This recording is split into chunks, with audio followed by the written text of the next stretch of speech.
Hello, welcome to our Bible study of Psalm 93. I hope everyone's well today. Hopefully you've read the chapter. You can download our free PDF at tobelikechrist.com. Psalm 93, very reassuring psalm, talking about the stability of God being on his throne, and I think in turn the stability that brings to us. So let's talk about it. Psalm 93, the author is not listed in the psalm, and again today I don't have any New Testament references. Before we leave page number 1, let's think about our themes and our definition, singular today.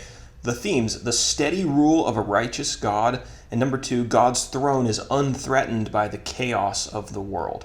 Our definition today is the term floods. Now you might say, well, I know what a flood is. But this term is sometimes used in a bit of a different way in the Bible. Floods in verse 3, the term can refer to a violent flood, like we would think of, or a large body of water, like a river, a sea, or an ocean. So it can be both things, depending on the context. I probably wouldn't look out over the ocean and say, wow, what a mighty flood, but sometimes they did. If you did read the psalm ahead of time, you'll know that it's a pretty short psalm, only 5 verses. And so I've titled these 5 verses, The King on the Throne Forevermore. So the psalmist described God as a majestic king who was robed in majesty and wearing a belt of strength.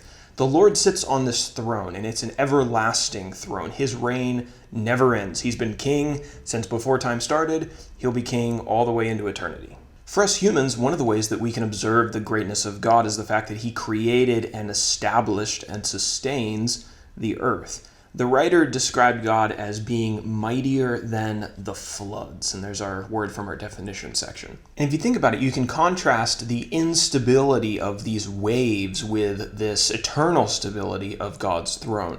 So large bodies of water, especially during storms, can be really chaotic, they can be untamable, and those waves can be extremely powerful. But all that chaos, these mighty floods, do not threaten the stability of God's throne. The psalmist wrote in verse 4, mightier than the waves of the sea, the Lord on high is mighty. So God's throne is set on high. It's above all this chaos that's going on below. The final statement of the psalm once again speaks to the steady rule of God. God's decrees are trustworthy, his house is marked by holiness, and these are qualities of God's rule that will last, the text says, forevermore. So that's our summary of 93. Hopefully that gives you a good rundown of what these 5 verses are about. I want to talk about this idea of stability and how human beings often crave stability but can't find it in this life because things are often changing. That's what I want to talk about in our application section. As I've gotten older, I've realized that time and people and circumstances are not as stable as I once believed them to be when I was a child. New generations are being born onto the earth and older generations are leaving the earth all the time. When I look at governments and nations, I used to have more trust in their stability and their honesty, but a lot of that has been lost over the years. Financial situations change, your health can change overnight. You might be uprooted from where you live and have to move somewhere else. Marriages change.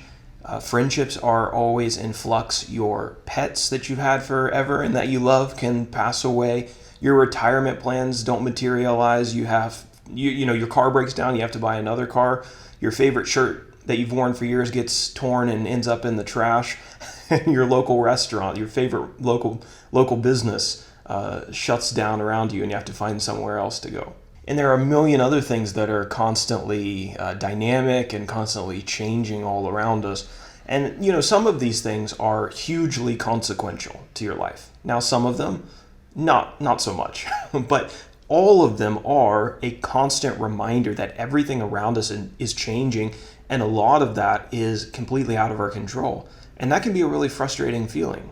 Many of us just want stability. We want something that's going to be there for us for the rest of our life that isn't going to change. But there's not a lot of those things. There's hardly any of those things, actually, in the temporal world. You live long enough and you start realizing that things aren't going to slow down. Time is going to continue marching on, and very little remains the same, even over the course of one short human lifetime. Now, this can be discouraging, but I think what this does is it highlights what I think is one of the great beauties of God. Everything temporal can change. If you try to hold on to it, it will slip through your fingers, but God never changes. He is the only thing that is fixed in life. He is the only thing that you can hold on to that will always be there for you. His decrees, his holiness, His truths, His love are the only true stability. So this psalm speaks of a king who is fixed in place amidst the floods. That is the kind of stability I think that a lot of humans are longing for, but they're often looking in the wrong place. An application for us would be this: it doesn't matter how chaotic the floods of your life become, God is never moving. His throne is never going to be washed away. So grab onto His throne and allow Him to give you stability in life, in death, and in eternity.